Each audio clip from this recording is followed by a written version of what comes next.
monde, c'est Atsuki-san, j'espère que vous allez bien et on se retrouve pour une nouvelle critique analyse des épisodes de One Piece. On va parler de l'épisode 800, oui l'épisode 800, un chiffre rond, 1 et 2, la famille Bismuth au complet. Alors, un petit peu triste de ce chapitre, un petit peu dégoûté. Je m'attendais un petit peu à mieux parce qu'en fait, vu le titre, je pensais que c'était vraiment consacré aux Bismuth. Cependant, il n'y a pas eu que les Bismuth, il y a eu juste à la fin en fait les Bismuth. Donc un petit peu déçu, un petit peu triste, mais sinon ça reste un très bon épisode quand même. J'espère que la semaine prochaine ça va être des Bismuth. En tout cas, oui, quand même bon épisode. On va à nouveau découper ça en plusieurs parties. Et la première partie qu'on va parler, c'est de Cracker, c'est de Luffy. Le combat interminable.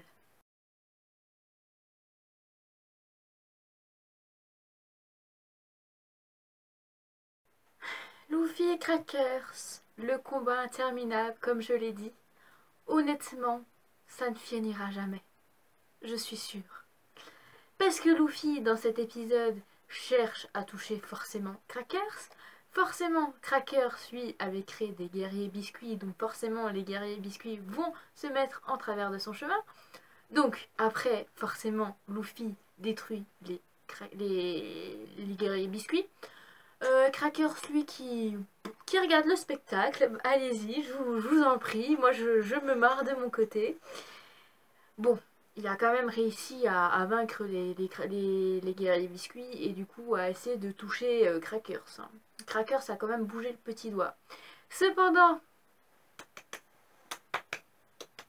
forcément, un Crackers avec son fruit du démon, et ben fait réapparaître des guerriers biscuits. Forcément, Luffy va continuer à combattre les guerriers biscuits pour forcément nouveau toucher Crackers. Ça reprend, voilà, nouveau des guerriers encore plus puissants, encore plus nombreux, pardon.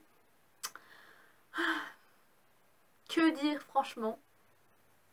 Bon, ok, Luffy est en gear 4, mais en gear fort, mais ça va continuer combien de temps avec ces guerriers biscuits là? Parce que franchement, ça va une minute, mais il y en a un qui est peinard de son côté, qui ne fout absolument rien, qui regarde juste le spectacle.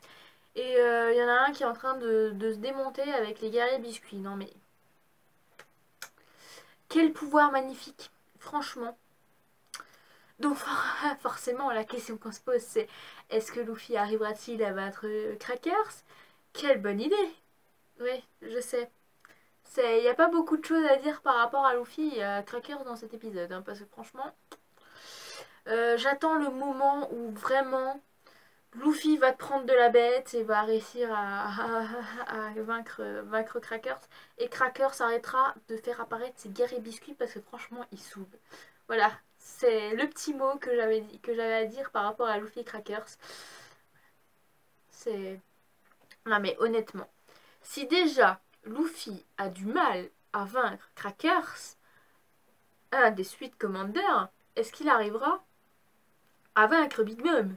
Enfin, du moins, c'est pas son idée, c'est de récupérer Sanji, mais franchement, est-ce que Luffy y arrivera-t-il? Est-ce que Nami va venir à sa rescousse? Luffy, je suis là, je vais t'aider à vaincre Crackers, les homies, vous faites ça, forcément, hein, Nami est manipulatrice. Donc voilà, le petit mot Luffy, Crackers, le combat interminable.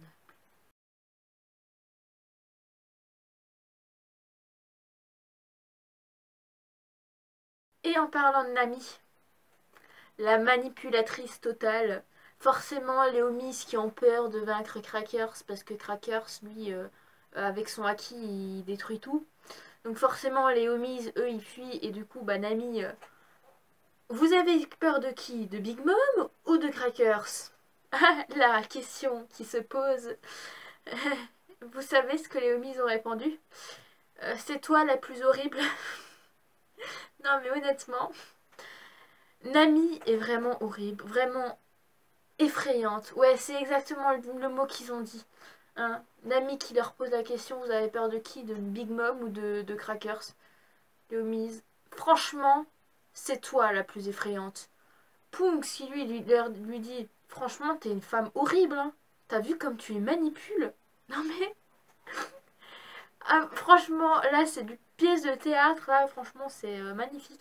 Non, franchement, en parlant de Nami, franchement c'est la manipulatrice totale qui veut forcément aider Luffy, mais et voilà les homies qui ont tout peur. Donc la question qu'on se pose, est-ce que Nami arrivera-t-il à faire des homies ses subordonnés et enfin à vaincre Crackers? Bon, bon, ça a été magnifique comme point de Nami. C'est vraiment comique là cette critique analyse, je sens qu'elle va bien s'amuser. Non, on va reprendre un petit peu du sérieux là parce que... Donc, voilà. Nami essaie de faire manipuler les homies comme elle peut, mais forcément les homies ont peur d'elle au même temps et ont peur de Crackers. Donc franchement ça va s'annoncer un petit peu mal pour elle, je pense, et on verra par la suite. Bon, franchement, je pense que vu comme Nami est manipulatrice, elle va quand même y arriver.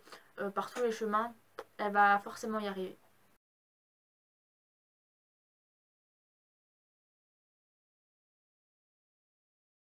Chopper et Brooke, coincés dans le monde des miroirs de brûlé, s'en sortent quand même pas mal. Hein. Je dois avouer qu'ils s'en sortent quand même pas mal. Hein. Chopper a quand même les petites idées un petit peu qui fusent. Il se rend compte que du coup, bah, ces miroirs sont à différents endroits de l'archipel Totland. Donc, Chopper a la grande idée, c'est de regarder tous les miroirs et peut-être de trouver Sanji dans l'un de ces miroirs. Bon, il faut franchement une chance sur je sais pas combien, hein, parce que généralement, on n'est peut-être pas forcément tout le temps devant un miroir, ce qui est logique. Donc, il faut vraiment trouver le bon endroit et le bon moment de voir, de voir apparaître Sanji dans l'un de ces miroirs. Mais Chopper a quand même la bonne idée justement de chercher un miroir qui peut peut-être trouver Sanji. En tout cas, voilà.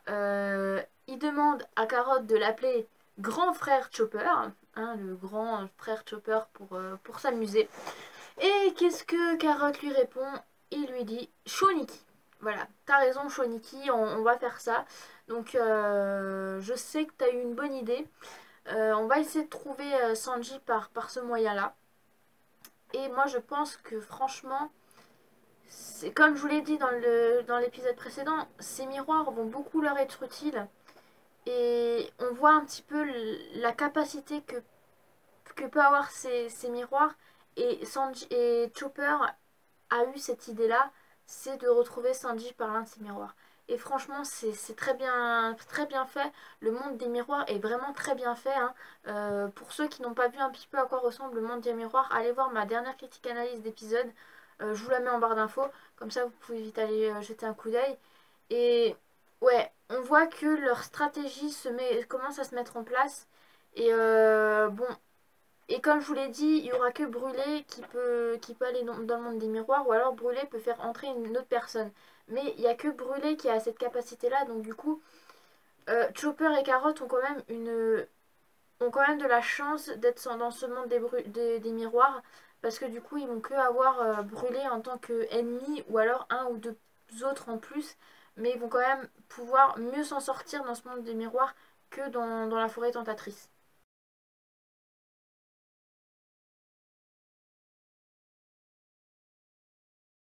Brooke et Pedro ont aussi fait leur petite apparition dans cet épisode. Et en fait, on voit que Brooke fait sa petite technique pour pouvoir casser quelque chose en deux. Et en fait, va couper des biscuits d'un des guerriers biscuits, des surveillants, on va dire ça comme ça. Et du coup, ils vont pouvoir se faufiler dans le guerrier biscuit et attendre que la patrouille du soir soit terminée. Parce qu'en fait, quand chaque patrouille du soir est finie, les guerriers biscuits vont rentrer dans l'entrepôt, en fait, à l'intérieur du château. Donc du coup, ils vont devoir attendre leur tour pour pouvoir rentrer dans le château et pour pouvoir bah, tout simplement faire ce qu'ils ont à faire dans le château de Big Mom.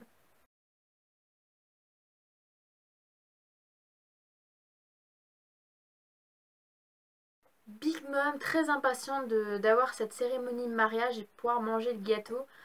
Bah, elle est tellement impatiente qu'elle demande si tout se passe bien, si les Vismok sont en ordre, parce que du coup les Vismok vont bientôt arriver au château pour pouvoir donc justement un petit peu rencontrer Big Mom, la famille, Pudding et tout ce qui va avec. Donc du coup elle a vraiment vraiment hâte. Napoléon, son chapeau, lui dit que Niji et Ichiji viennent d'arriver donc sur le territoire du Germa. Et aussi, Big Mom demande ce qui se passe avec les insectes. En gros, les insectes, c'est Luffy et les autres. Donc, Napoléon qui dit, bah écoute, t'as envoyé Crackers, tout se passe bien, ils vont pas réussir à s'échapper. Ne t'inquiète pas, pour l'instant, on va s'occuper et se consacrer surtout par rapport au mariage et à la cérémonie.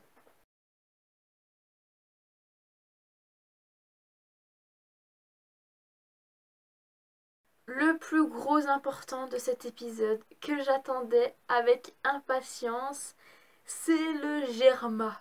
Voilà, les Smoke. Mon amour pour les Smoke commence à prendre une grande importance dans One Piece. Voilà, clairement, je suis tellement contente de voir Ichiji et Niji qui sont quand même l'un de mes deux garçons Smoke préférés, hors Sanji. Voilà. Donc, on se rend compte qu'ils sont là et que ça s'annonce très lourd parce que on voit un petit peu cette relation qu'ils ont avec Sanji. On voit que du coup, bah, en fait, le Germa est tellement content que Niji et Ichiji reviennent de leur mission qu'ils les applaudissent. On voit du haut du balcon que bah, Sanji, lui, est fou de rage, quoi. Et putain, on se dit, je dois supporter de nouveau ma famille, j'en ai marre, je veux juste rentrer, je veux régler mes problèmes et pouvoir rentrer avec les Mugiwara. Et on voit vraiment dans cet épisode que Niji prend vraiment au Sanji. On voit qu'il le provoque et on se rend compte qu'en fait c'est vraiment le plus provoquant des frères. Parce qu'on a vraiment Yonji qui est le frère comique. On voit d'ailleurs à table parce qu'ils sont tous assis à table. Qui est assez marrant, c'est parce qu'en fait, le père Jaji, il est vraiment en haut de l'estal, on va dire ça comme ça. Et en fait, on voit juste la petite table avec les chaises 0, 1, 2, 3, 4, qui reprend vraiment l'ordre en fait des frères dans l'ordre où ils sont nés en fait. Parce que 0, c'est la sœur, elle est née en première, même si ça aurait été premier, mais bon. Ensuite, on a Ichiji qui est né en premier. Niji en deuxième, Sanji en troisième et du coup Yonji en quatrième. Mais on se rend compte que vraiment, ouais, Niji il provoque vraiment Sanji et en fait on se rend compte que c'est vraiment le plus provoquant des Smoke parce que comme je vous l'ai dit, il y avait Yonji qui est le frère comique, Reiju qui elle est plus du côté un petit peu de sa sœur, enfin de son frère pardon, qui est plus du côté de Sanji et en fait on voit aussi qu'Ichiji il est vraiment en fait, il n'a pas vraiment d'expression.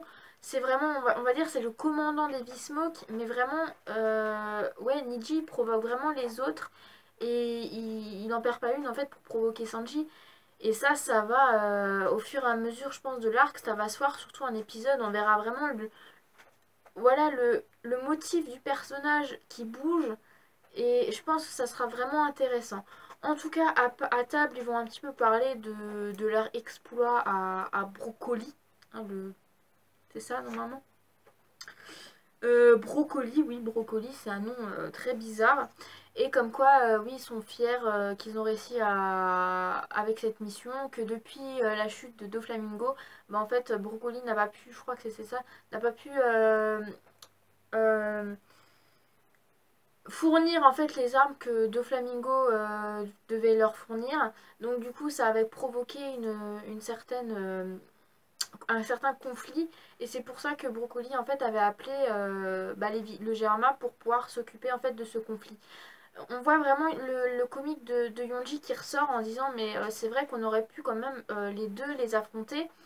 Comme ça nous aurait fait plus d'argent parce qu'en fait tout ce qu'ils veulent c'est finir leur mission et ramasser l'argent.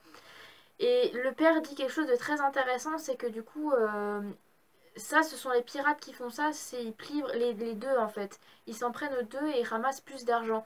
Cependant, nous, on n'est pas des pirates, on fait encore partie du gouvernement mondial. Malgré tout ce qui s'était passé dans le passé avec le Germa et North Blue. Et aussi, c'est assez marrant, c'est que du coup, la rêverie va arriver, et ils en parlent dans cet épisode, c'est que la rêverie va arriver, et ils se demandent au père, qu'est-ce que tu comptes faire par rapport à la rêverie. Et c'est vrai que là, il se pose une question, je pense que ça sera la dernière fois qu'on sera invité, parce que c'est considéré comme encore une famille, en fait, le Germain. Et en fait, il se dit, bah, en fait, ça va vraiment être la dernière fois qu'on fera partie de la rêverie. Parce que après il y aura du changement, le Germa va avoir du changement. Et en fait, c'est par rapport à l'alliance qu'ils vont avoir avec Big Mom. Parce que pour l'instant, c'est un pays. Donc, ce sont des familles, les familles dans le monde. Dans le Nouveau Monde, ou dans Isbou, ou dans North. Et là, en fait, on se rend compte que vu qu'ils vont s'allier à Big Mom grâce au mariage, bah, du coup, ils vont devenir des pirates. Mais tout ce qu'ils veulent, eux, c'est obtenir une plus grande puissance. Donc, du coup, bah, ils s'en foutent en fait un petit peu de ce qui va se passer par la suite. La provocation nouveau entre frères se complique de nouveau quand ils sont à table. Parce que du coup, ouais, Niji qui nouveau reprovoque Sanji, lui dit, voilà, pour une fois que t'es utile en fait, père avait bien raison de te faire venir et de te faire épouser Pudding pour justement obtenir la puissance qu'on a envie d'avoir. On va bien s'amuser parce que du coup, bah ouais, en fait, t'es plus un déchet maintenant parce que du coup, en fait, tu fais l'appât. C'est ça, tu fais l'appât. Tu te maries à la place de nous et nous, on fait le bon boulot en fait.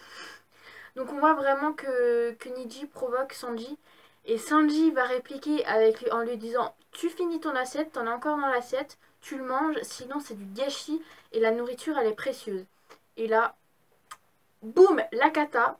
Niji qui dit, mais qu'est-ce que t'as pour me dire ça, franchement, la nourriture elle est dégueulasse.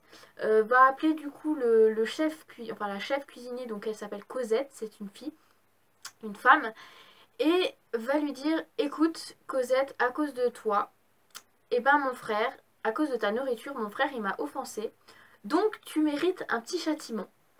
Et là, Niji qui prend son assiette et qui le balance vers Cosette. Mais c'est pas ça le plus important, c'est la suite. Il y a Sanji qui arrive et qui réceptionne l'assiette pour éviter que Cosette se prend l'assiette en pleine tronche. On voit à nouveau la petite folie des femmes envers Sanji.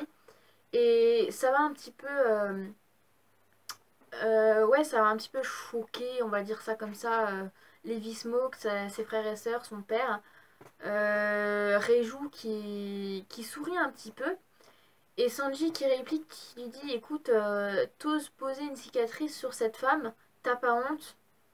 On voit vraiment ce petit côté nouveau gentleman de Sanji qui ressort malgré qu'il n'a pas envie de voir sa famille. Et du coup, l'épisode s'arrête là et le chapitre prochain, donc le chapitre 801, va s'appeler La vie du bienfaiteur. Sanji est le chef cuisinier Zef.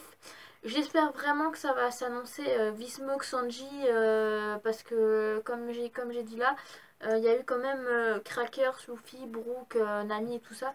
Donc j'espère que vraiment là on aura vraiment du Vismok. Mais en tout cas, j'ai vraiment vraiment hâte de voir la suite. 801. Maintenant, je me souviens maintenant vraiment bien des noms des Vismok par rapport au chapitre. Parce qu'avant, j'ai eu quand même un petit peu de mal. En tout cas, voilà, le chapitre 801 va s'annoncer du très très lourd. On aura donc nouveau, je pense qu'il y aura nouveau Niji qui va nouveau provoquer Sanji par rapport à ce qui s'était passé quand il lui a lancé l'assiette à Cosette et que du coup Sanji l'a rattrapé. Je pense qu'il y aura pas mal de... par rapport en fait au fait que Sanji aime cuisiner, je pense qu'il y aura pas mal de confrontations avec ses frères et sœurs. Mais j'ai vraiment hâte de voir la suite. Sur ce, je vous souhaite une très très bonne après-midi, une très très bonne semaine et on se retrouve la semaine prochaine pour l'épisode 801 de One Piece. Allez, salut mes Nakama!